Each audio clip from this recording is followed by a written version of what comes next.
the cloud. So we are recording this just to help us with the meeting notes and help us compile all the input. But we're also going to be using Menti to collect input from across the group as well. Let me just also, Heather, you just might, I think you might, let me just see. I'm going to just mute all. Not that I'm just cutting down on background noise, but I was wanted to make sure that everybody comes in muted. You can always unmute as mute and unmute as will. You have the power in your hands to be able to do that. Just wanted to cut down on background noise as people are coming in. All right, so starting at the webinar or the workshop, I'm going to call it a webinar.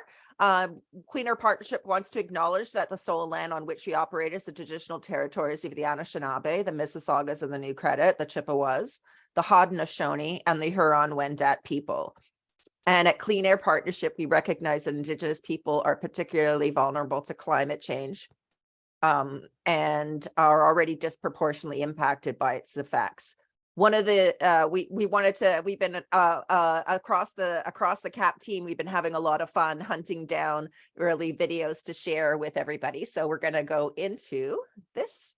Oh, you know what I didn't do? Probably. Sorry, I didn't probably share my video sound. So let me go back and do that.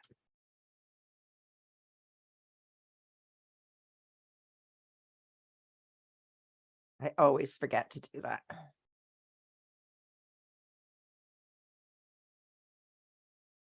All right.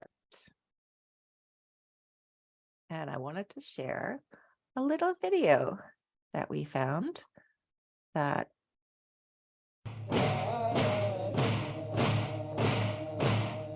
for Indigenous peoples, the land where we are from is at the heart of who we are.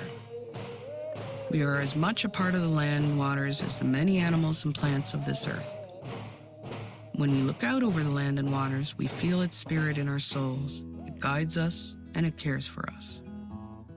And we are now in a time when we must do our best to continue to care for the land, just as our ancestors did before us. The impacts of climate change, the decline of caribou, and the pressure on our fish and waterways and our forests make it all the more urgent to take action. The Indigenous Leadership Initiative is helping Indigenous peoples with the responsibility of land stewardship in a way that is informed by our ancestors, but with the tools of the modern world. We are doing this by being the watchers and the guardians of our traditional lands and territories, to help manage wildlife areas, to protect the land, and to educate the world about the relationship between humans and Mother Earth. As an Indigenous Dena person, you know, the way the Kaska's, and we're naturally land stewards, you know, it's our inherent duty. It's a responsibility we have to protect our land.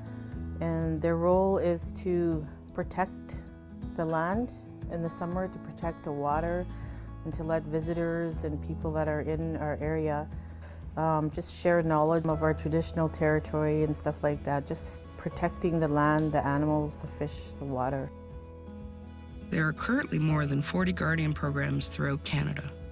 The Coastal Guardian Watchman is a network of Guardian programs that protect the Pacific coasts and improve their communities. The Haida Nation is one of the network's members. They have the longest running modern Guardian program in the country. In the way of the designing of the program in the early years, we wanted the youth and the elder together, because the elder would be able to teach the youth during the time they're together, and then the youth would be able to help the elder in the camp chores and be able to make that, you know, a place to enjoy. So the work of the Watchman reinforces Haida nationhood simply by us getting back in that land, in the ancient villages, and by managing human activity on those lands. Now, Guardians are caretakers of our traditional territories. They test water quality, they restore wildlife, they monitor mines and big development, and they're ambassadors of our lands when tourists visit. This work blends both traditional knowledge with Western science. There are many tools available for Guardians. We work with the institutions like universities in terms of monitoring land mass, in terms of contaminations, in terms of research, in terms of forest management planning as well. Communities connecting to the land is also about teaching the next generation to be healthy and strong in their culture, so that the foundation of the community going forward is solid. If there's healthy people that are happy and strong in their culture, and if they receive that from being on the land, then it's a huge investment. You're investing in a society, a better society, and a better tomorrow. We're starting, with individuals that we train as guardians, and those individuals, that in turn inspire others in the community. The community as a whole benefits by this program growing. The beauty of this type of land stewardship is that each community can design a program for their own needs. And the programs have created much needed employment opportunities. It went from just an opportunity to get into the territory to actually monitoring and finding out that I enjoyed that part of the job, and being able to go back to the community and let people know what's happening out in the territory. Being a guardian is being out on the land where your ancestors have lived for many centuries, and just to reconnect with Mother Nature and how your people lived off the land. That's one of the best things about being a guardian. There are new Guardian programs starting across the country, like the recent Sahtu Guardians Winter Gathering at a bush camp. Being a guardian to me is just helping one another, growing a strong community, not only for us now, but for my grandkids when they get older, and knowing that they have a place like this to come to. Many Guardian programs manage Indigenous protected areas, places Indigenous nations have identified for conservation. The Dehcho First Nation are the latest with Indigenous protected area in the country. It also marks a new type of relationship between Indigenous peoples and Canada. It makes government stronger, it makes industry stronger, it gives everybody a chance to make better decisions on land and how we're managing our interactions with the land and the water. Indigenous Guardians are at the forefront of a movement growing up from the land, from the elders, from the youth, and from a new crop of women leaders, all calling for Indigenous leadership on the land. By caring for our land and waters, we are strengthening ourselves and our nations. The Indigenous Leadership Initiative is proud to be a part of this journey. So thanks so much for taking the time to share that story. It's a great story, and it's one of the things we were just chatting before, just before the webinar started, about the difference between Western science in terms of the specialization and the focus and specifics, like the specialization, and digging deep down into finding out as much as we possibly can on that one topic, and then that kind of leads us towards a silo more mentality, just as a general way of thinking. Whereas with Indigenous knowledge, it is much more of a kind of inherent understanding of the systems and the codependencies and interdependencies, and bringing the two together is something that I think is really, really critical to helping us advance the climate change challenge and opportunity ahead of us. So thank you. So just for the agenda for today, I just wanted to give a little bit of the history and rationale for climate change, for the climate change integration consultation guide that we are working on today. And then also wanted to kind of speak to where it came from, which is the climate change and official plan integration consultations that were undertaken.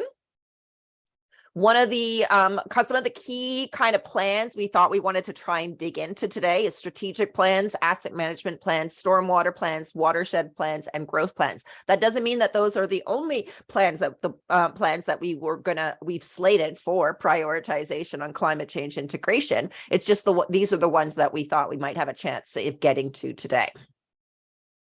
So this whole climate change integration effort is part of one of the many on-ramps to climate change accountability that have been identified across how municipalities are advancing climate change accountability across municipalities. And the Climate Emergency Declaration is one of the on-ramps. Of course, that declaration itself isn't going to make one iota of difference unless it's followed through with climate action plans, either at the corporate, community, mitigation, adaptation, however the municipality chooses to sequence them or bring them all together. The climate implication section in council reports is one component of what is kind of like, I call that as the stopgap measure until climate change integration can actually occur. Once climate change integration across various municipal plans occurs, I think the support needed for climate implications, while it's still going to be there, isn't going to be as hard for climate staff. Right now, I think that advancing climate implications will put a lot of pressure on climate staff. And that's one of the reasons why we wanted to advance the climate implications repository, which if I can ask someone on the CAP team, if you could throw that into the chat, that would be great.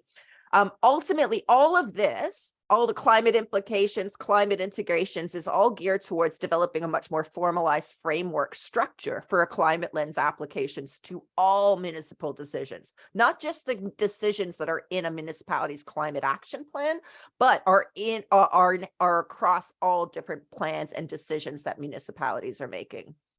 Taking this to the next level, carbon budgeting is the mechanism of kind of putting a quantification onto the climate lens. Obviously, climate lens is going to be both qualitative as well as could be quantitative, but carbon budgeting is bringing all of those climate lens together into one financial, like carbon budget for the whole municipality, both for the corporation as well as for the community. It can be advanced in that way. And then ultimately, climate related financial disclosures is largely about identifying the risks to the municipality of their GHG emissions, what that means over time, what it means with regards to carbon pricing increases over time, but in particular, what it means to the risks and vulnerabilities that the municipality faces, both in terms of its services as well as in its infrastructure. So those are the various on-ramps, and we're going to be talking about the climate integration today. So this all came from the climate change and official plans integration workshops that were held. There were about 3 or 4 workshops that were held over a number of years, really trying to understand what does climate change being brought into official plans really mean, and what does it look like? And the way we try to build up that kind of sharing across municipalities is through case studies. So there were case studies, and also if someone could put the link to the primer as well, that would be great. And then there's case studies for York Region, Durham Region, Peel Region, Burlington, Toronto, and Ottawa in that primer. What we wanted to find out is if there are any other OP updates that have incorporated climate change that would make sense to, and I'm going to bring this here while we do this. And we wanted to see if there's any municipalities who have updated their official plan that would be a good one to dig into. So what you just need to do is, I'm going to go in the chat.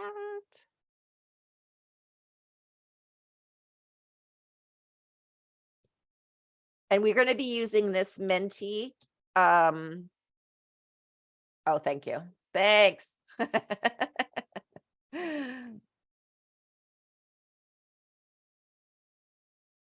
And we're going to be using this Menti throughout the workshop today. So just wondering if any municipalities has updated outside of the ones in the link. I also wanted to remind everybody that I provided the presentation in the in the email that I sent out around 8:30 this morning or something like that.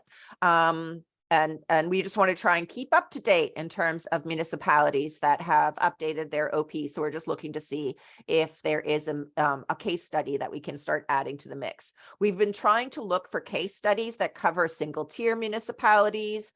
We've been looking for regional ones. We've been looking for lower tier municipalities, all trying to understand the different approaches and if there is a difference across the way different municipalities are bringing in their climate change into their OPs. And I do have a question just while we're kind of waiting to see if other folks are kind of doing it. Can someone explain to me the difference between an official plan and a growth plan? Like, I think it's different in the time frame, but I wasn't quite sure. Like if I had to explain it, I wouldn't know how to do it.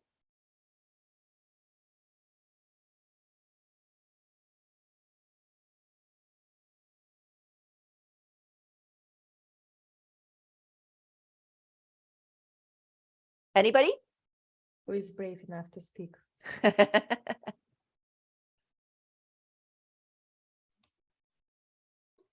Hi, Gabby. It's Ruth from the city of Richmond. Oh, thank you. Hey, Ruth. How are you? How's Good. everything? How are you? Good, good. So growth strategy and planning typically happens prior to official plan. That's really not my area because obviously we're here more from a sustainability, environmental perspective. But my years of experience is the strategy basically outline growth plan projections in terms of how the city is going to grow now into like 2040, 2050, now that we're looking at those dates specifically. So it sets parameters in terms of where it's going to happen, land use, and so on.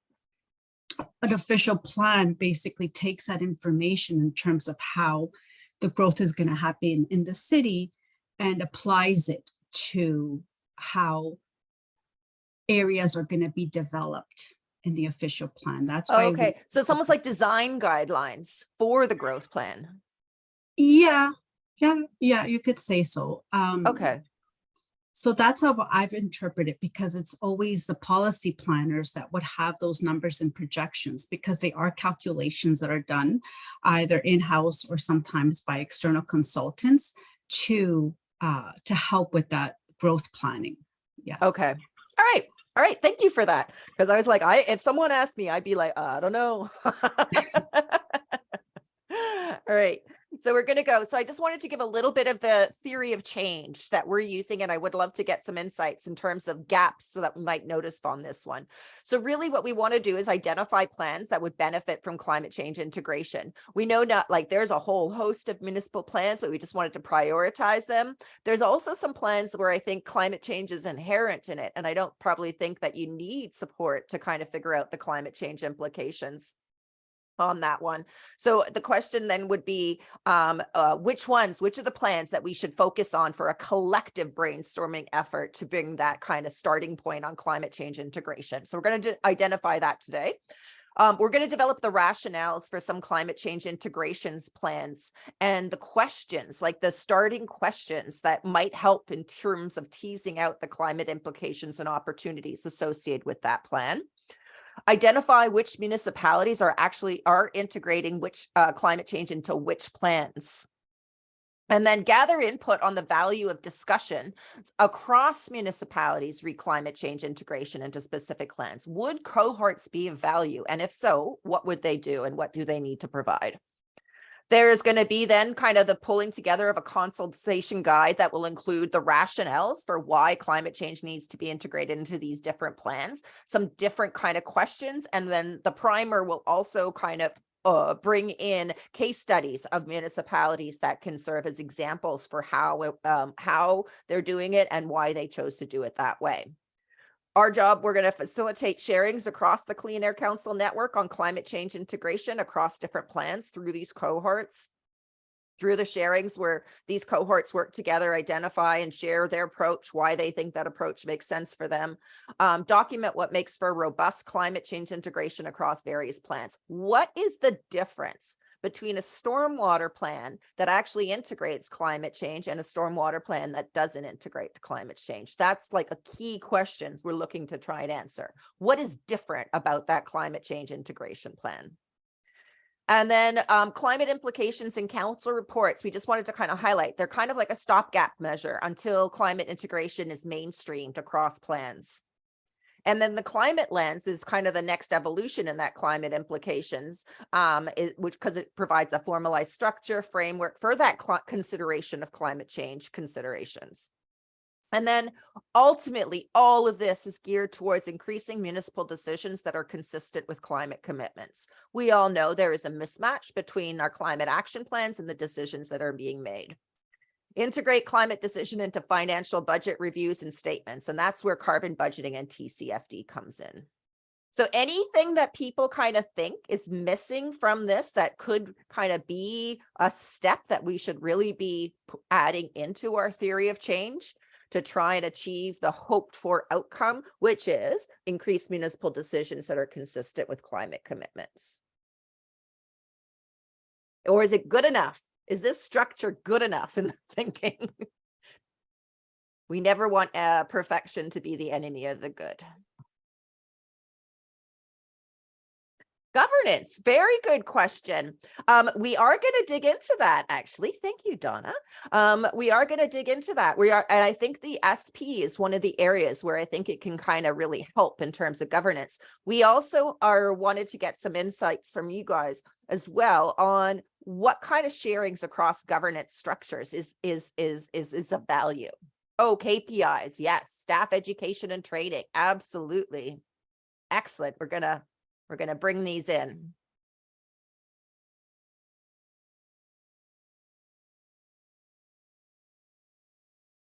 No, Anne Marie, I don't think it's tangential. I think that kind of governance structure is really critical. And I think that's where we wanted to kind of like, there's a governance structure at council, which is already in place. And that's kind of the climate action plan. And that's who we're focusing on. Senior management is a different element. There's also, we can probably go into a little bit more discussions on that one in terms of the executive team and the role that we can play in helping to improve the executive team considerations of the climate commitments that the municipality has made.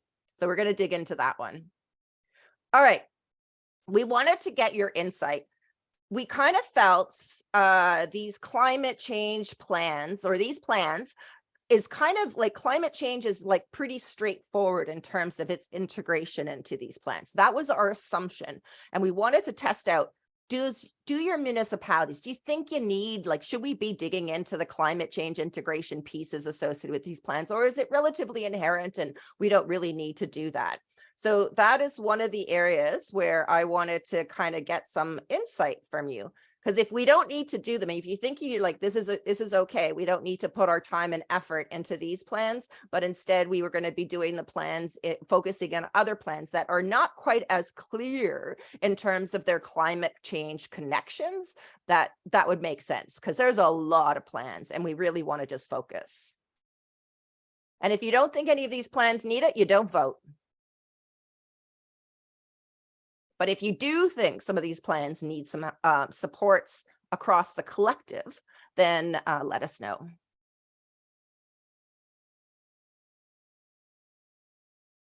I like this. All right, we can get to the harder ones. Ah, damn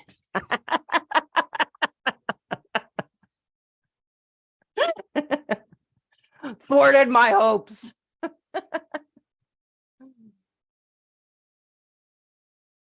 Do you think this really something that needs a lot of help? Is this something that we need to kind of figure out, how do we put this effort into it? We might want to try and think about, we can probably try and do another kind of, if this workshop format works, we could probably try and do something like that for this. Yeah, I think the natural capital might be one that's definitely kind of,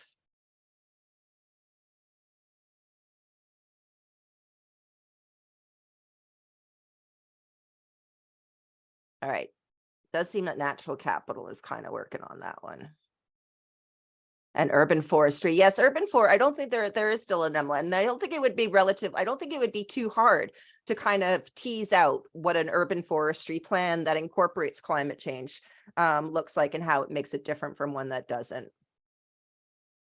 All right. Yeah, so this is very helpful. Thank you. No worries. All right. So some of the ones that we definitely thought would be of value for digging into to try and figure out what the climate change implications are strategic plans, asset management plans, water management plans, and we were kind of putting in there's certainly the stormwater plans, water and wastewater plans, watershed plans. We're only going to look at stormwater and watershed plans today, but we are going to be looking at transportation plans, the overall master plans, AT plans, active transportation plans, public transit, parking policies, complete streets, Vision Zero.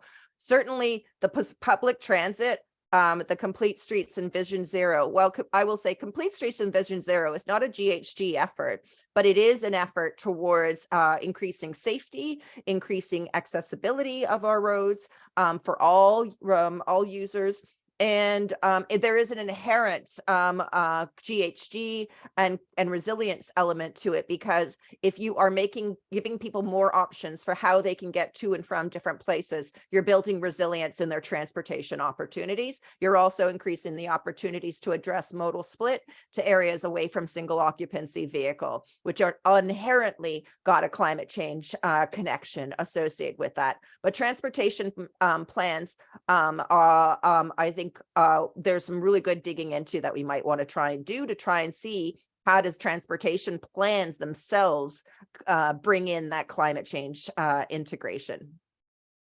Finance plans, capital budget planning, absolutely. Would capital budget planning be different from asset management? Like, would asset management plans fill into capital budget planning? Is there a connection there?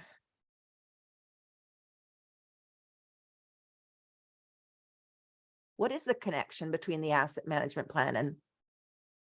Okay, all right, excellent. Donna was just saying that it's connected, but not the same. All right, so we will add that. Okay, perfect. All right, so strategic plans. We wanted to kind of throw out there, what is the climate change integration rationale? Ultimately, strategic plans identify priorities that guide municipal priorities and resource allocations and decisions.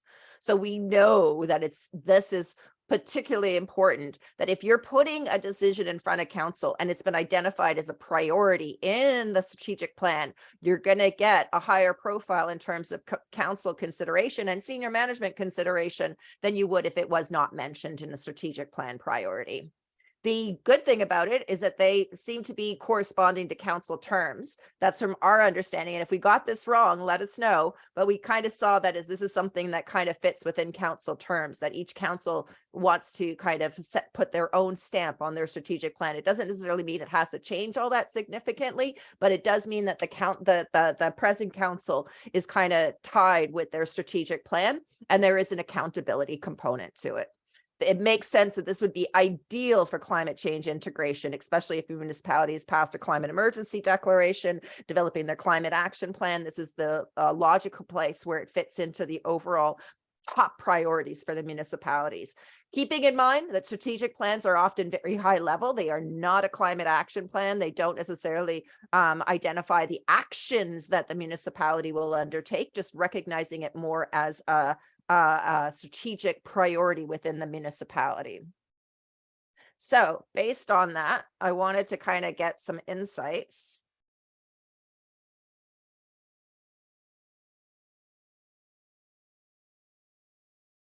Oh, before we go into that, this was a little bit of a brainstorm. This was a little bit of an icebreaker. Tell me how you feel about climate change integration effort and your role in it. Tell me, just brainstorm, just tell me what you're feeling on it.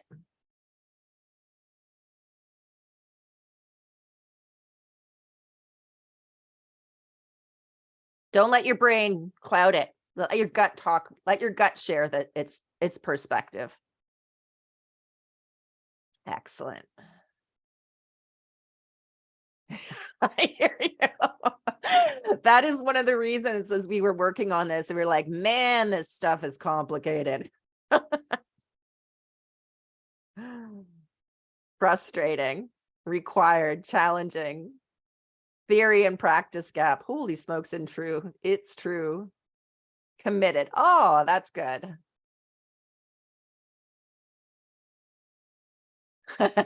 Horton, here's a woo. Love Dr. Seuss. Under-resourced. Yes, definitely. It's not something that unsupported.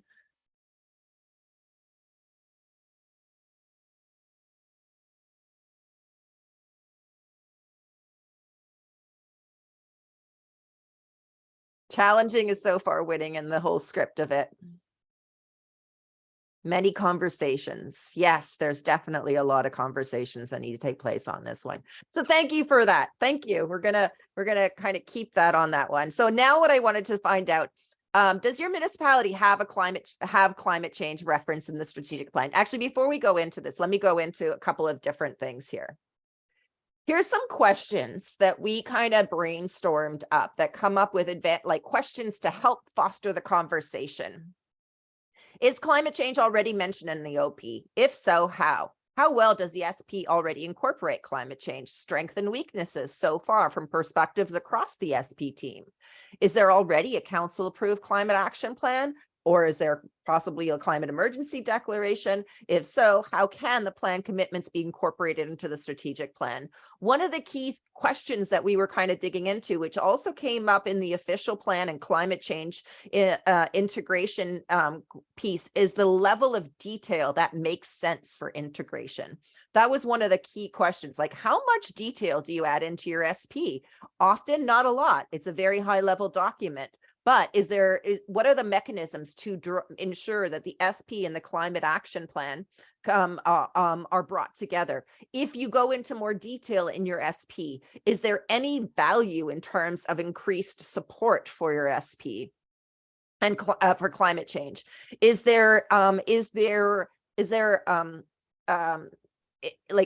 unintended consequence that we should be aware of by too much details in your SP? Could that undermine you in some ways? I think one of the key things that we're looking at is trying to figure like that was one of the things that came up with the OP and climate change effort, is that planners were mentioning that if you add in too much details and then you update your climate action plan because past a climate emergency and you're looking to advance your targets to science-based targets, you now have to do an OP amendment, which is a royal pain to do. So the goal is like how much additional value versus the additional risk of going into too much detail. Those are some of the questions that we thought would be really good to dig into within your municipalities. And does the SP action, how does the SP action climate integration? Is there a reference to that in the SP? If there was, would that make it a little bit easier to get the support you need across different departments for that climate change integration? What level of detail content makes sense and why?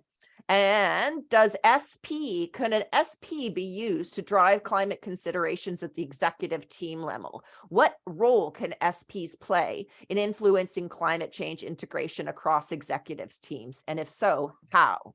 So those are some of the kind of initial kind of starting conversations that we thought with municipal that would help a number of municipalities kind of bring in that knowledge or start that conversation with a team that is going to be updating SPs. And just while we're voting on this one, for the ones who say yes, which municipalities are there? We will be getting into that. You don't necessarily need to put that in the chat or anything. We will be getting into that because we're still hunting down as municipalities are updating their strategic plans. We want to try and understand what's the value that's come from having climate change referenced in the SP. All right. Is there any additional questions that you think are the is there any additional rationales for climate change integration across strategic plans that you think we really need to bring together into the consultation guide, just to highlight the rationale for why climate change integration into strategic plans is important? And you can just do it verbally too. Don't feel you need to use Menti. We're recording this. We're going to be taking notes. This is all about compiling information. We just wanted to make sure that we provide a variety of different mechanisms for people to provide input.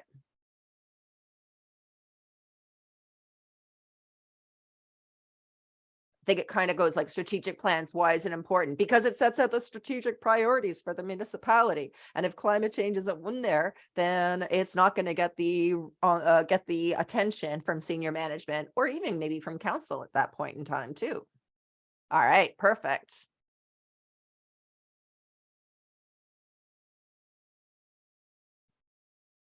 Does just that question we had with regards to how could a strategic plan help with ensuring climate is represented on the executive team, that someone on the executive team is responsible for reporting to the total team on the implementation of climate integration, climate action plans. How could the SP help with that?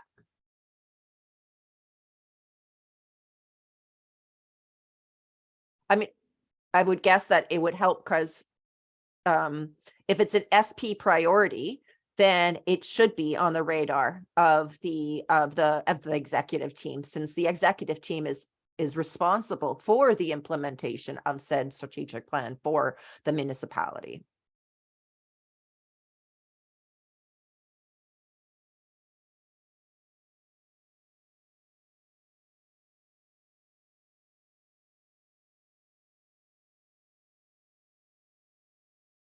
Gabby, did you see the messages in the chat? No.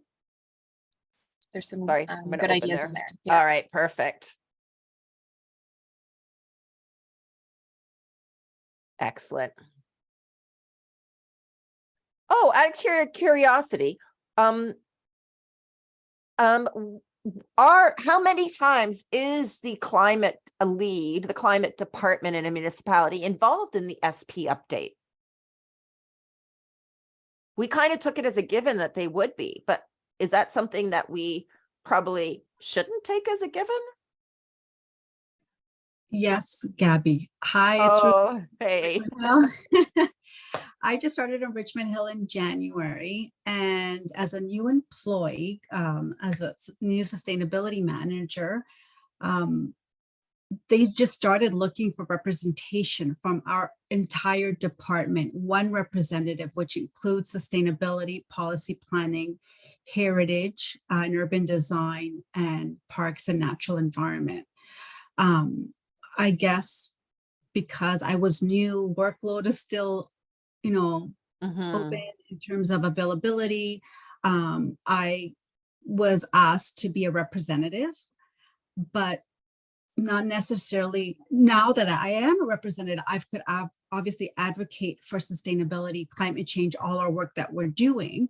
And then I should also be and will be advocating for my colleagues' work as well. But no, not necessarily is it that a sustainability or an environmental person will be chosen to be part of the committee. All right. So there is something that could be possibly kind of advanced, like giving that kind of recognition that there should be a climate representation within the strategic plan team, or that there should be consultations with the climate department and the team leading the climate action plan. That's something that we could probably raise as a kind of like a leading practice on accountability. And then we are in the process of Mike on the CAP team is working on developing a climate accountability toolkit, of which these kind of leading practices will be kind of highlighted. That's what we're trying to tease out. But there definitely should be climate consultations, even if there's not a person on the team, but certainly consultations across the climate action plan team in the strategic plan. That is something that seems to be a logical climate accountability indicator, clue, process. Great, excellent, thank you.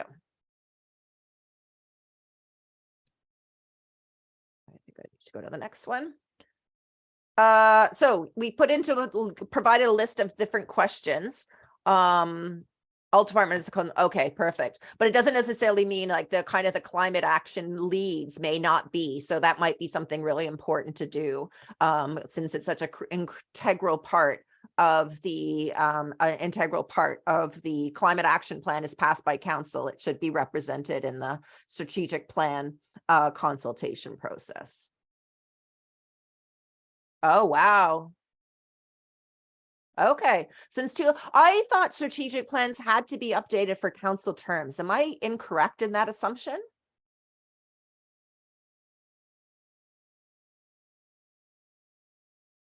Yes, incorrect. Incorrect, eh? So is there any legal requirement for when an SP has to be updated? No. No. Okay, so it's totally up to the municipality. No requirement to have it. As an example, I believe Waterloo didn't have one until '94, and a heap of municipalities don't have them at all. Okay. All right. Excellent to know. Thank you for that. Yeah, that was one of the ones that we weren't as sure about with the update schedule, because it seemed to be different with each municipality. So yeah, definitely appreciate that feedback. And all we're trying to do here on this one is just trying to see like what questions can avoid the dreaded blank page in terms of advancing this conversation. We don't have to get it we don't have to get all the questions right on this one. We're just looking to kind of what are the top level questions that might be able to tease out some discussions that can be of a significant value in identifying climate change integration opportunities.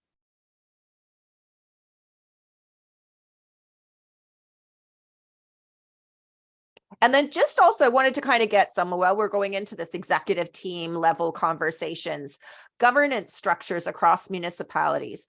We are in the process of, I think it would be really great to have a workshop sharing different executive and interdepartmental team approaches on the climate file. How is your municipality advancing the governance of the climate action plan, both across different departments, but also and climate change integration, but also across the different executive teams that are many municipalities have.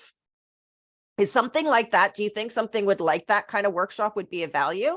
You could just raise your hand, put your thumb up, put a thing in the chat. Thanks. Excellent, Anna. Thanks. Yeah. Okay. And when you mean not just for the corporate, but for the community, both in terms of the implementation of the community plan, not just the corporate plan, is that correct? Oh, it's Anna Marie. So no, one of the endemic issues with strategic planning that municipalities need to, I think, to take into their scope of view is that, you know, there is a tension and a jostling that happens in strategic planning. And so you have sometimes council feeling ownership and that it's their plan. Then then the plan may be a community strategic plan. So what the public wants. And then there's what the corporation or organization wants or needs. So sometimes there's visions, values, those types of things. And so there's been some really good literature, created. There was one book that I really love out of a municipal information series, and it describes that they're hybrid. So they're often, community plans. So the strategic plan themselves. And I think some of the same, even when FCM came out with their guidebooks about climate action planning, the initial, beta test of the content was solely focused on community, not thinking about corporate at all. And I can remember saying, okay, but we got both scopes in our work. So strategic planning is trying to serve so many purposes. They either are or aren't something that the organization is going to have to embed. So corporate plans, community plans serving the priorities of community. So sometimes there is research into what is community plans, community priorities. Sometimes that isn't, they're grounded in nothing or something. And then they're a hybrid. And so that tension is there through this work, because they're serving different needs. And so it's kind of, I think we try to do, in a sense, too much sometimes with the plans and are not clear what our intentions are. I get you. Throwing everything in there, eh? All right. Then we wanted to start digging into what you might think makes for a robust climate change integration into a strategic plans. Is there something, before we go into that, I wanted to kind of highlight, before we go into that, I did want to highlight two examples that we thought were two different approaches. There's not like a right or wrong approach on this one. They were just different approaches that we wanted to kind of provide as an example. In the City of Toronto's corporate strategic plan, climate change is identified as a priority, and it identifies tackle climate change, build resilience, and identify qualitative hoped for outcomes. And really where it comes down, it talks about the outcomes and what difference it will make to the functioning of the community, to the people in the community, to the businesses. So it's definitely a much more geared towards outcome oriented approach. And then identified all the plans that serve as work plans for climate integration and action advancements. This is just one of the approaches that we were using. And there's, again, keeping in mind, not right or wrong, just different approaches. So we wanted to kind of think about it from the perspective, strengths and weaknesses of this approach. What might they be? We're going to use another example. Durham Region incorporated climate change into their goal number 1, environmental sustainability. It's got an underscore of demonstrate leadership and sustainability in addressing climate change. I did want to highlight there's a dashboard that I'm going to kind of show that I'm I'm going to bring over. That's really quite interesting. So you can see that they have on their website, there's a lot of transparency on what the strategic plan is. It goes through the environmental sustainability tab. There's goals associated with it. There's clear identification. There's key performance indicators that they identified that can help track whether they're making progress towards that goal. There's key initiative updates. So there's a lot of transparency in the and there's key performance indicators. And this is another structure of how a strategic plan can help on that. Again, not right or wrong, just different strengths and weaknesses approach, just to give some thought to it. And then the question and comes into it, we would love to kind of get your insights on what makes for a robust climate change integration into strategic plans. What do you think what do you think should be in there? Is there some sort of clues? Like, is it always required that there should be KPIs? Is that something that's a leading practice? Is there something that's kind of like, is there the kind of vision that would make for the vision to help people understand the so what of what the priorities are?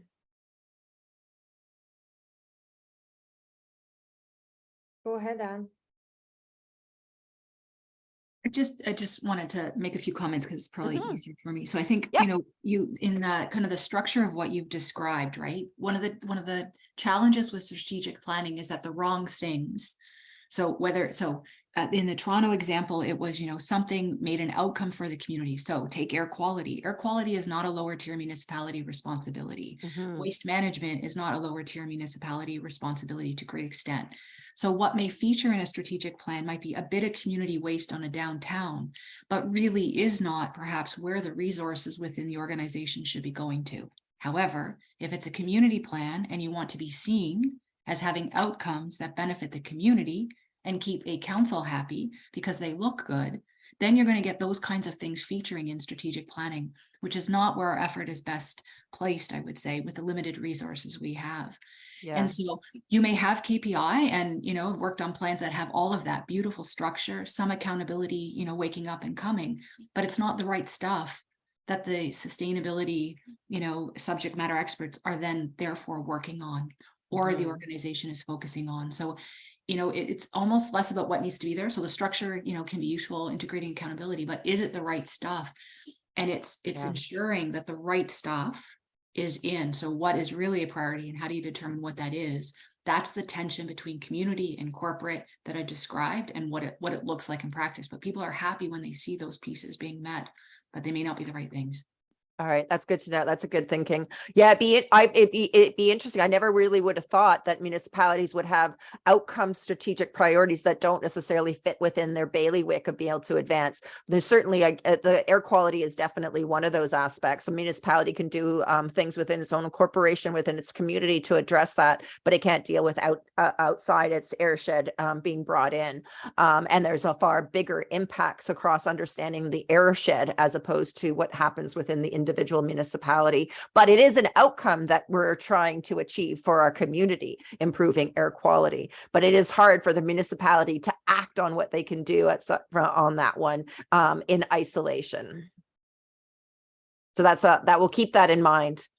Is like the kind of things like, yes, there's outcome based, but it actually should be the strategic plan should be, as a leading practice, should be focusing in on the areas where municipalities have the best influence, most control to be able to affect the change that they really want to see for their community. And oh, someone was saying something. Go ahead. I'm just going to say that understanding, I think, so all of us may not have a clear understanding of what is within a municipal scope or not. And so that in and of itself, maybe some of the strategic learning that, we're teaching, whatever that you may be able to offer, that what is in scope and is not. Okay, excellent. Perfect. Thanks so much. Donna, you have your hand raised. Do you want to go ahead? And thanks. Yeah, I can't see the video, so please just chime in. This is an interactive one. No, I was just going to completely agree with that. I was working at municipal level. Now I'm up at the region. there is such confusion over who does what, particularly like residents when they see that even. So I personally, I think, yeah, you want to put things in, obviously, that council wants, that's important, whether it's completely in scope or not. But I think having that transparency to show what's a partnership or advocacy, and then just showing that it's, agree with everybody, it's educational and it's transparent. And then if you're not delivering on it and, you know, waste doesn't end up being, you know, significantly decreased, but then it doesn't fall on the shoulders. Like, you know, you're being transparent. It's like, here's our portion of it. Right. So I think that's something that should be probably in a strategic plan, is really being clear on that. What are you going to do to try and advance that outcome you hope for? Yeah. And really show that it's a part, like some things are completely municipal, like the municipality or whatever level it is, and what's a partnership. Gotcha. Perfect. Excellent. Thank you. All right. Yeah, and So- that also, I was just going to say, that also just shows how important it is for, you know, how some of you were saying that the climate stuff aren't consulted for these strategic plans, and it's mostly like the council is focusing on that. So that just shows the importance of bringing those two together to make sure that they align. Excellent. So now when we're going through the discussion, some of the key things that we wanted to try and get some insight from you on is which municipalities have updated their strategic plan and incorporates climate change? And if so, are you willing to share your municipal approach with others? And here's the question, because strategic plans are so specific to a municipality, is there value in sharing the approach of the climate change integration into SPs? Is there value from you learning from Toronto's experience, from Durham's experience, from other municipalities who have gone through the work of integrating climate change into their SP? Is that something that can help inform what your municipality may be able to do?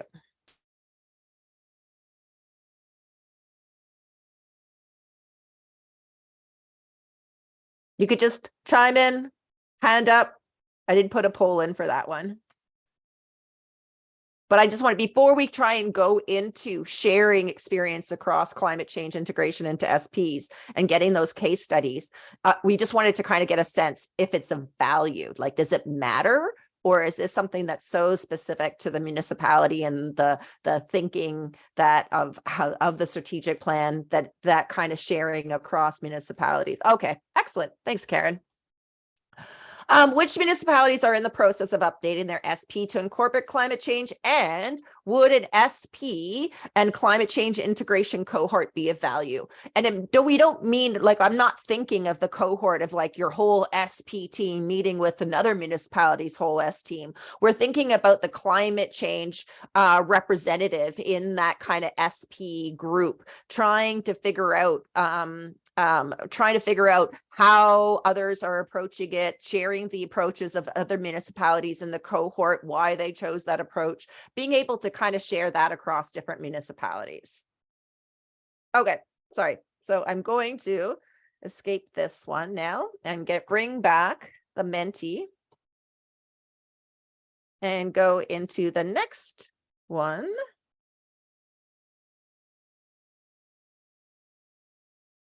Oops, sorry. And then, so which municipalities do you think, oh no, back one, sorry, my mistake. Which municipalities do you think serve as a good example? Or what did sorry. No, that's right, okay. Which municipalities, do you have some good examples of climate change and SP integration that you've come across?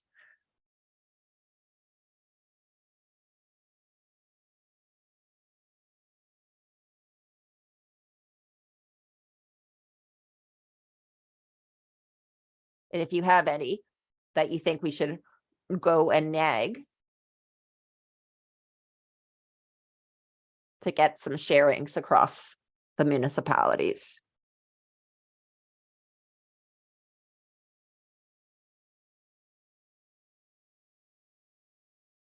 If you don't have any examples, that's okay. We'll start doing some hunting on that one. But if your municipality has updated, it's excellent. Donna, for Halton, are you in the process of updating your SP right now? Is that correct? So you're do you, is, Yeah, so it was in the previous iteration, so it is there.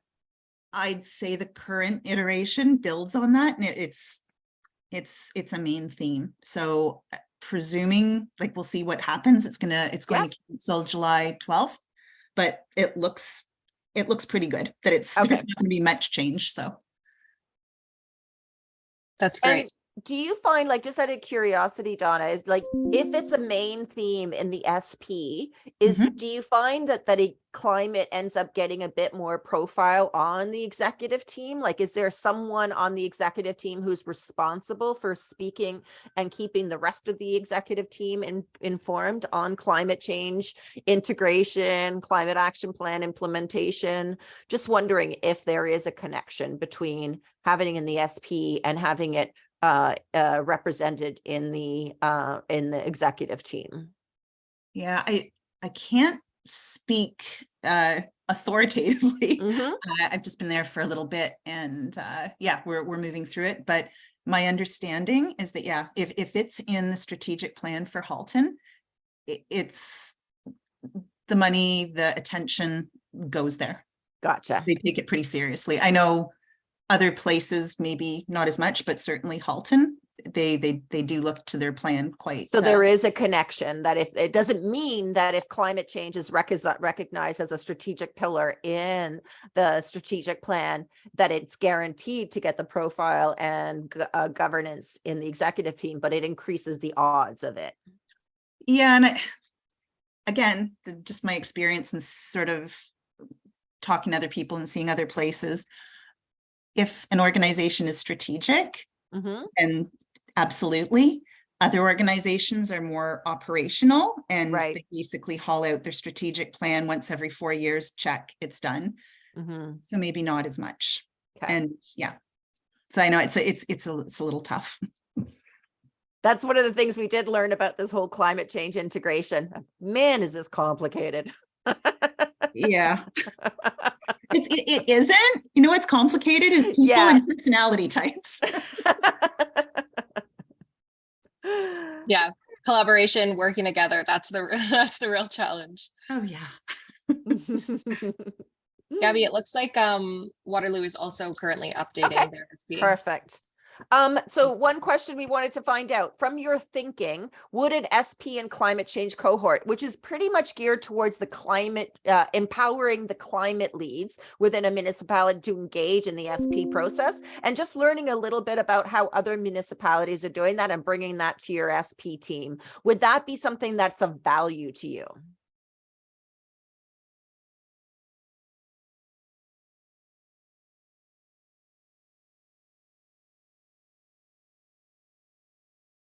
And for the folks who are saying not sure, just to get an insight of it, is it because of the structure of an SP being so specific to a municipality and the kind of priorities as it has? It might be a little bit harder for this sharing across municipalities to be of value. Okay, true enough. All right, I like that's a good point. If I had more influence on the SP process, I would think that a cohort would be of more value. All right. Thanks, Ruth. All right. Excellent. Good to know. So we'll kind of keep that in mind for it. And if you did say yes, you can just say what kind of value do you think it might provide and how?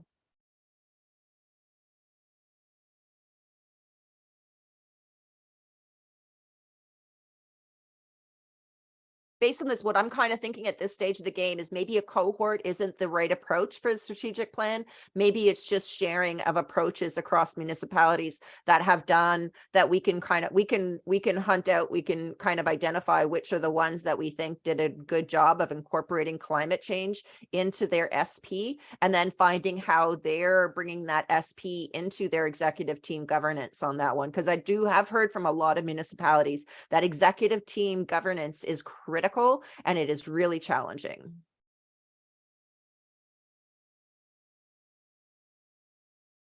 All right.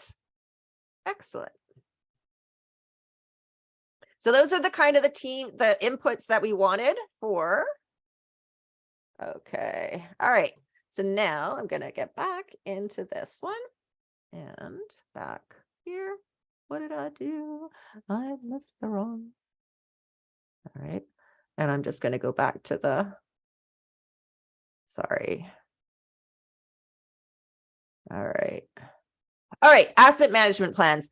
Really, the development of an asset management plan is a requirement, a legislative requirement on municipalities. So we don't need to talk about why you need to develop an asset management plan. Just does. There are some really great resources. Asset management is another example of complicated of climate change integration into asset management. Asset management itself is challenging, bringing that climate change component into it. We are not thinking, no problem. We are not thinking that we wanted to set up a cohort on this one. There's enough organizations working on asset management on this one. We thought it would just make sense to bring what they're doing to the Clean Air Council network. And so for that reason, we are going to be engaging with Asset Management Ontario to understand what they're doing, what training programs they're doing with assets, what kind of conversations they've had with their asset management folks on climate change integration. They're the two ones that we think probably make the most sense to focus in on are corporate energy plans and turning them into net zero emission plans that incorporate the asset management time frame, and that's critical to building the business case. So that was one area where we think it makes logical sense. Doesn't mean that these are the only areas where climate change needs to be integrated across the asset management plan. Of course not. It's just that those are the two areas where we've heard from municipalities that there's a lot of momentum moving forward and a lot of prioritization. Are there other areas of topics that you think should be prioritized for the conversations with Asset Management Ontario and some of the work that FCM is doing on advancing asset management as well?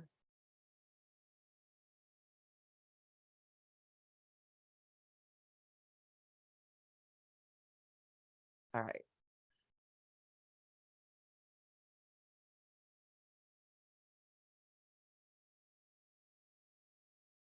No? Okay, that's good. We'll go on.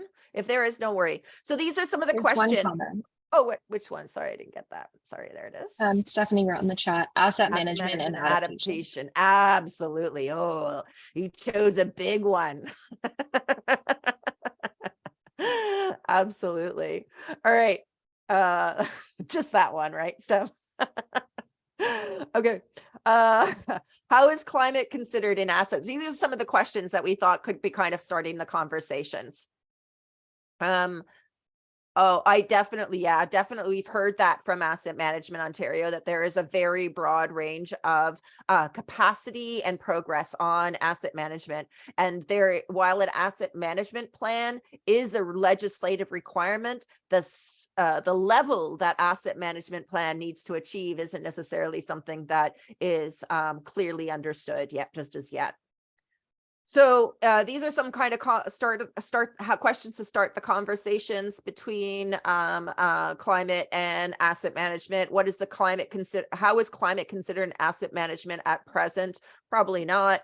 What future climate data is used or should be used to inform asset management? At what stage of the climate change and asset management integration roadmap is your municipality? And we put a link into the FCM guide. It's a really, really good guide, very kind of roadmappy, which I love, which kind of says like step 1, step 2, step 3, that kind of stuff. Now, they're not necessarily always sequenced. You could choose different kind of ways you kind of look at it. You don't necessarily have to do it in the roadmap sequencing, but you can choose your different on-ramp for asset management.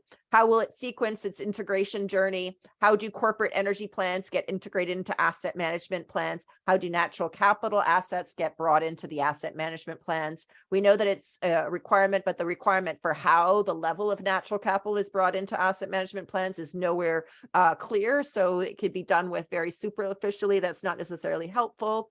Oh, excellent. Thanks, Karen. All right. And what other questions would be good to start the conversation? So we wanted to get your input on some of the questions that you think would be helpful in kind of teasing out or starting the conversation?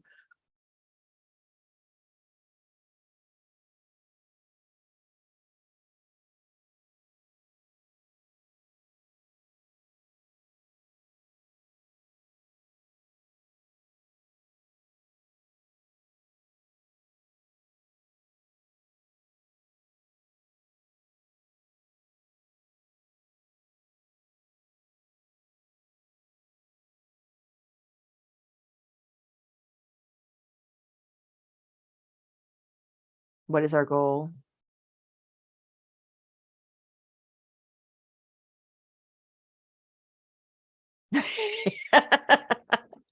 Yeah, that is one of the things. Where do we start? Isn't that the paralyzing question, eh? Yeah, so one of the things that I really found when we were doing the research for this is a lot of the literature really says doing vulnerability, like impact assessments, is where they start. They go through each asset, and it can get pretty detailed, but there are resources that really lay out exactly how to do that. Mm-hmm.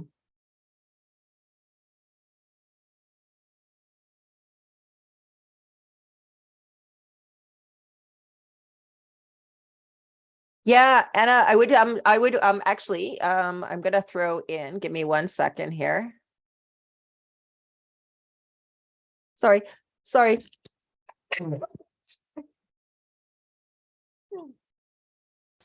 about that. That came out of nowhere. I didn't know where that happened. So now I kind of messed up here. What did I do? All right. I'm gonna get this copy hubby. Give me a hyperlink. All right. Okay, I'm gonna give me 1 second on this one. I'm going to get that link for that. It's just a really good report. I was very impressed with it. Oh, that's climate change to growth plan. Sorry.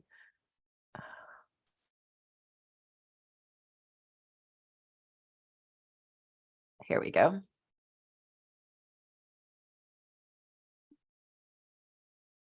I'm giving a shout out for that one. All right.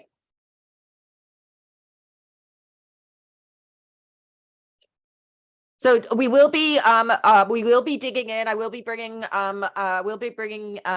Chris from Asset Management Ontario. He's going to be speaking to what they've been doing with asset management folks, they ran a workshop as well. It's linked in the report on linked in the asset management section, highlighting they did a climate change and asset management workshop. That's all up there, it'll go up on their website, but Chris is going to be joining the Clean Air Council to kind of share what they've been doing, and we're going to be working together to try and address the climate change integration across asset management plans. So transportation plans, why would you bother bringing climate change into a transportation master plan? Well, the first one is transportation is a significant source of GHG emissions. It's recognized in all the climate action plans, but, and a big but, transportation plans are very aligned with climate action plan reduction targets. We know this inherently, but the gap between the GHG reduction targets and the transportation plans is the critical piece of why we need to incorporate climate change into transportation plans. Empowering transportation plans to achieve the needed GHG reductions from the transportation sector is critical. If the plan is not in alignment with it, we know that transportation reductions are not going to be achievable. Integration between different transportation plans. Some transportation plans are a master plan that incorporate AT, transit, parking, all of complete streets, visions there, all of that all in one plan. In many other municipalities, they're separate plans, and the level of integration across those different plans is very varied across municipalities, and integrating those across into one plan is always really important.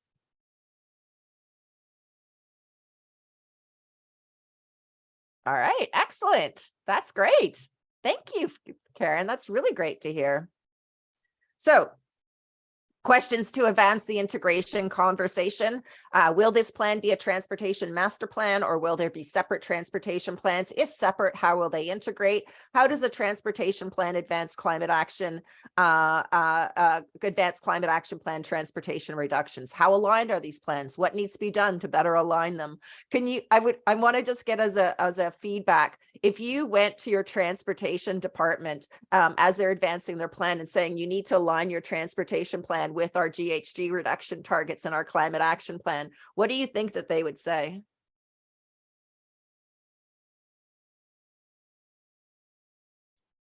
For us, I know they already have a lot of emissions reduction stuff in their plans. I think it would be a little bit of a jump for them to actually track and monitor them, though. Right.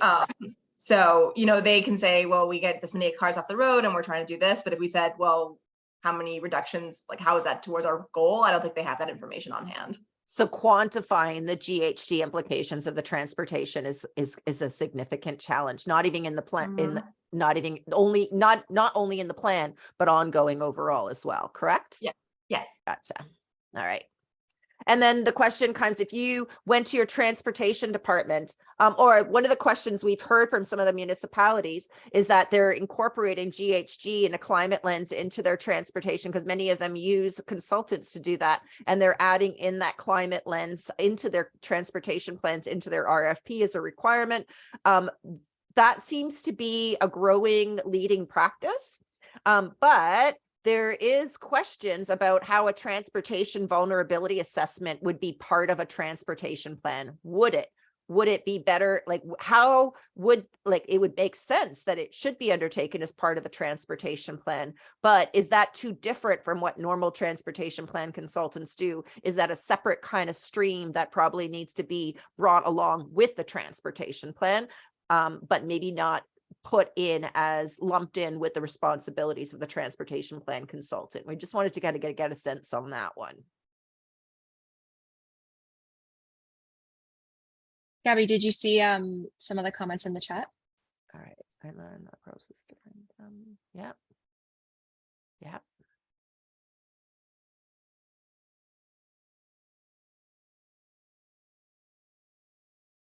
I was wondering, does anybody no, like the only transportation vulnerability assessment that I know of in our kind of network is Toronto did one, but they didn't share publicly. They're like, I was curious, like, how transferable will those transportation vulnerability assessments be? Are communities so different? Yes, there's going to be certain different kind of places from a geographical perspective, but in terms of the overall vulnerability assessment on what might be vulnerable versus what might not be vulnerable and why, that might be something that's transferable. So one of the key questions we're kind of putting out there is, has a transportation vulnerability assessment been undertaken? And if there is it possible to share that even through presentation or something like that? But that's one of the questions that we wanted to kind of tease out there. All right. Sorry, just out of curiosity, when you say transportation vulnerability assessment, is the vulnerability of the transportation working as intended, or a broader scope of the vulnerability of the transportation system itself to changing, let's say, market conditions and GHG? No, it was pretty much the way that I've noted is like the vulnerability of the system to extreme weather is the way that I've seen the transportation vulnerability assessments, not looking at all of the possible vulnerabilities, but just like, okay, what would high temperatures of this range do to our road system? What would be the flooding associated, which of our transportation routes would be much more likely to experience disruption from flooding that would make, those types of vulnerabilities, not like the bigger kind of what happens if we don't get our Transportation Act together and we're still relying on single occupancy vehicles well into the future. Probably the ones in Toronto that are underwater, something like once a year. Yeah. Those ones, like in the ones that you can't avoid, the ones that you think that you're like, oh, this happened once, it could be happening again too. And if not in this location, some other location. So what's our vulnerable locations? Oh, yay. Thanks, Stephanie. All right. I wonder, we'll find out in terms of kind of bringing it out there externally, but the learnings can be shared. I think the learnings of the process, maybe not the results and stuff like that. Okay, so transportation plans, questions. Which municipalities feel their transportation plan is aligned with their climate action plan transportation emission targets? I kind of was joking when I put that in there. We know that there's no, like, we all know that no transportation plan that I've seen has been aligned with the climate action plan targets that actually are set for us. Which municipalities are updating their transportation plans to incorporate climate change, and would a cohort be of value? And if so, what actions would that be? So we're going to go back to Menti. Where did I lose Menti? Here we go.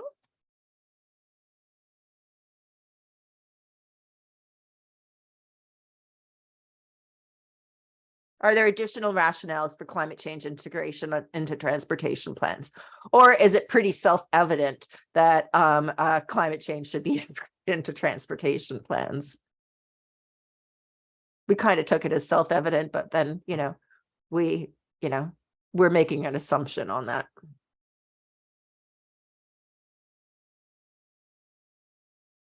Okay, so the alignment between transportation plans and climate action plans is missing. Okay, perfect. Yes. We'll add that into it. Heather, can you add that one in just so we get it into it, just to make sure? We'll keep the notes as well from the audio, but I was reading someone had put that in there. oh, okay. Thank Sorry. you. Perfect. Excellent. All right. What questions? Oh, sorry. Going back. Oh, right. There we go. What questions do you think can help start the climate change and transportation integration conversation?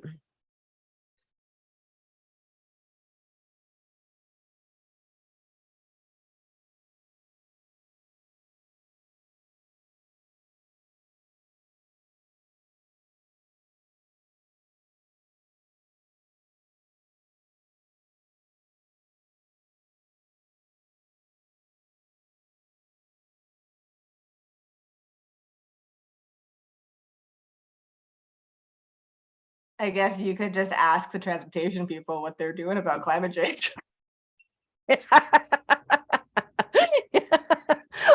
And then they'll all look back at you, right? Probably like, what do you mean? And it's a great conversation starting point. Exactly. All right, we're going to add that one in there. What are you guys doing about climate change? All right. Going to go to the next one. Go into the direct approach. It's good. I like that. Do you have suggestions for municipalities that you think are good examples of climate change and transportation plan integration? We just wanted to kind of dig out the collective brain power and see if there's some folks that think that there is good highlights to use as to emulate, because it's sometimes really helpful if you can kind of show an example to a municipality to say, like, what does climate change integration? And we want to make sure we're highlighting good examples and not promoting examples that are not leading practices, that there's better examples that we should be sharing. Which are the leading practices? And you don't have to have all the answers. We're asking you, like, keep this in mind. And if you do come across them, please send them our way.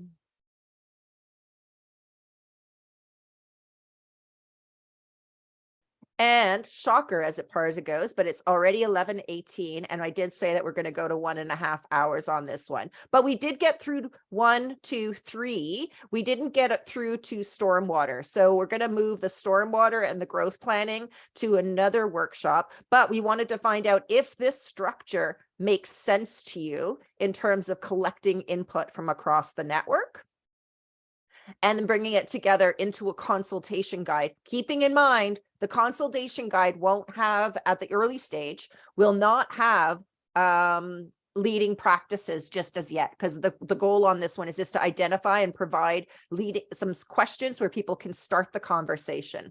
As we get into the integration pieces, we're going to be hunting down case studies to share with other municipalities, share across municipalities for the approach that was used. So we are looking for examples, even if you don't have it. Oh, yes, absolutely.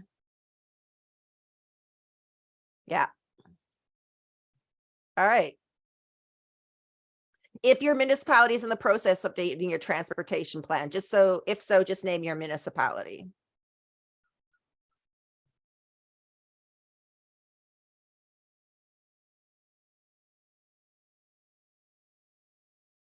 Perfect. Thank you.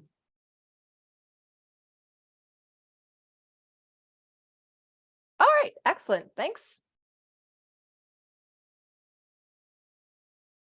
Perfect. For the Richmond Hill is for the transportation plan, and this is something that probably goes across all municipalities.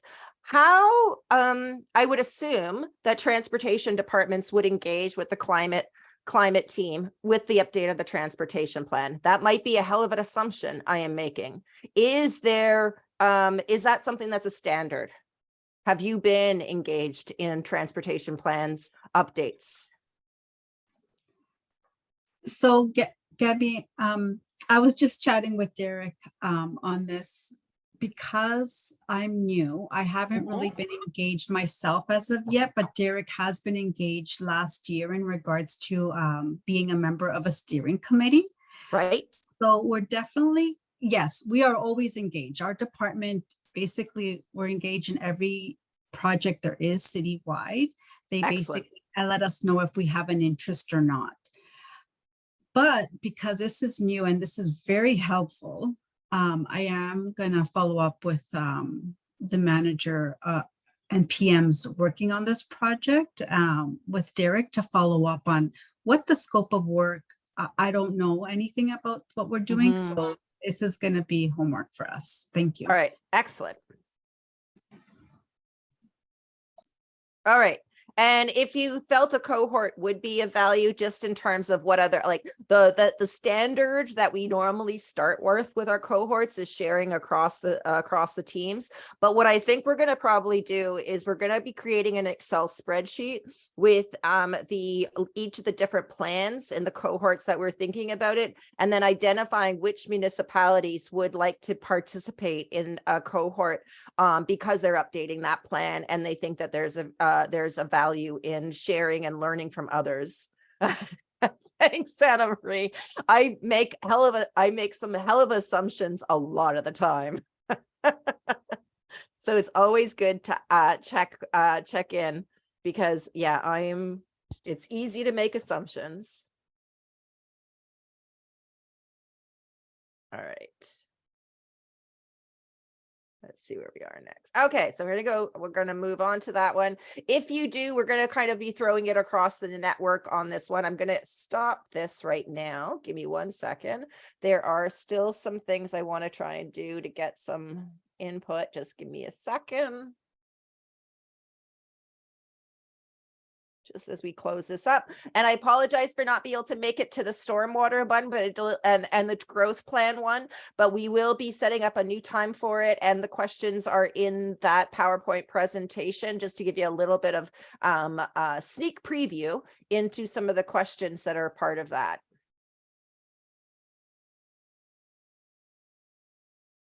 But we will be doing stormwater, watershed, and growth planning in our next one.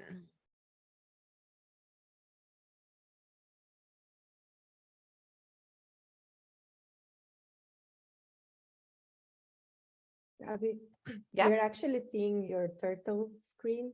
Yeah, I know. I'm just hunting down. Yeah. Oh, sorry. Yeah, just hunting down the right question on the Menti. Just going through it. Just wanted to show it for everyone. Yeah. Isn't it great? Oh, I should actually mention as well, just while they're doing, I'm going to do the comedy wildlife awards, which is where this turtle came from. I'm going to put that in the chat. There's some great photos there.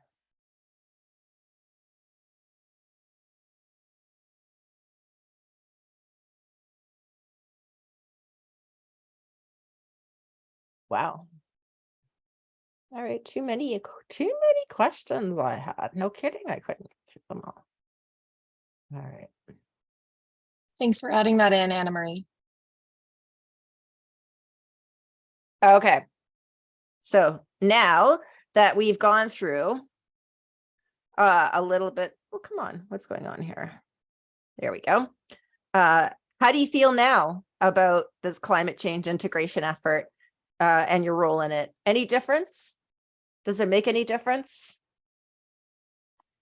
Do you feel less alone? less confused, maybe hopefully less confused about where to start.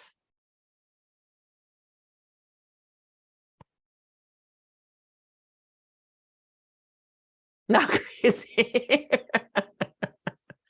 Definitely not crazy. Aw, thanks.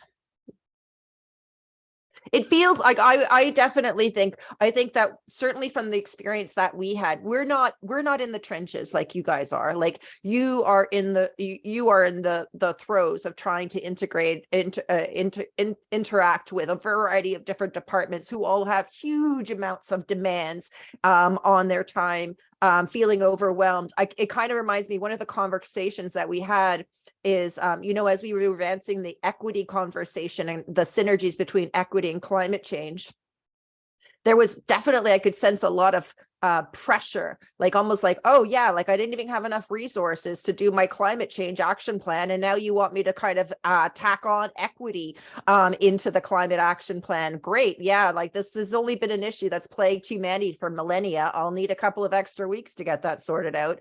That kind of feeling of like, how do you want me to possibly advance equity when I don't even, I've got a climate change file that I don't have anything close to the resources to be able to do that now.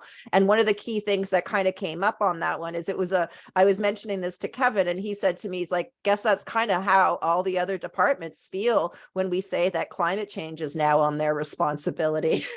And we got a good laugh out of that because it's true. There's no longer can we afford to think in our siloed approach of how we solve policy issues in the same time as we're advancing our transportation. We got to be advancing climate change at the same time as we're advancing our climate change. We got to be advancing the equity. All of these got to be looking at the interdependencies, the synergies across that, and it makes it a hell of a lot harder, so much harder. But the outcome is really, really important because we can't afford to deal with our policy goals in silos. We have to bring them together and identify. Doesn't mean we have to change our work that we're going to do. We just need to kind of be like, do different work. You're still responsible for the climate action plan. That's the responsibility. That's your core mandate. But if you can bring in other aspects to this, the same thing goes for all the departments across climate change integration in the transportation, stormwater, watershed, whatever the plans might be. They also feel overwhelmed, and we want to try and empower the climate group collectively to better engage in those conversations with the other departments. So that's one of the goals that we have for this one that we're going to be doing on this. And we're going to do we'll plan another workshop for the other 3 plans. We have another 3 plans after that one to start going into that to kind of feed into the consultation guide, but we're going to start pulling it together and sharing that with you, with all the municipalities in a phased approach, if that makes more sense to do. So I wanted to thank everyone for that. If you feel that you got okay, reached the end of the presentation, we're going to go. So I'm going to stop sharing so I can see people's faces. Yay. All right. So thank you so much, everybody, for taking an hour and a half of your morning on a Friday morning, providing this input. This is really, really helpful. We really don't want to be developing these tools or resources in isolation. We need to hear from you on what's really value to you. There's just so much to do. We want to really be as practical and useful to you as we possibly can. Thank you so much for all of this input. It's invaluable in making sure that we're progressing and providing the information that is of value to you. And we will be letting you providing all the proceedings, summarizing this up, updating the slides, and bringing that into the consultation guide, and probably releasing that in phases is what I'm thinking that we will probably do. All right. Have a great Friday, everyone, and have a great weekend. And thank you again. Thank you so much for providing all of your input. It's so important. Yeah, thank you. Yay. Very, very valuable. Have a great day. Bye-bye. Take care. You too.